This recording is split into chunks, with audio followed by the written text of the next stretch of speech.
ஹஸ்பண்டும் ஆஃபீஸ் இன்றைக்கி எனக்காக லீவ் போட்டாங்க. சரின்னு சொல்லிட்டு தாம்பரம் வந்து ட்ரெயின் ஏற்றி விட வந்திருந்தாங்க. ஹஸ்பண்டுக்கு மனசே இல்லை எங்களை ட்ரெயின் ஏற்றி விட்டுட்டு அவங்க போகிறதுக்கு.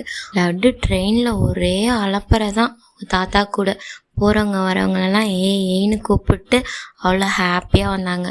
4 hours ட்ராவல். அப்புறம் நாங்களும் பெண்ணடம் வந்துட்டோம். அப்பா ரயில்வே ஸ்டேஷன்லேயே வண்டியை விட்டுட்டு வந்திருந்தாங்க. சரின்னு சொல்லிவிட்டு நாங்களும் அப்புறம் கிளம்பி ஊருக்கு வந்துட்டோம்.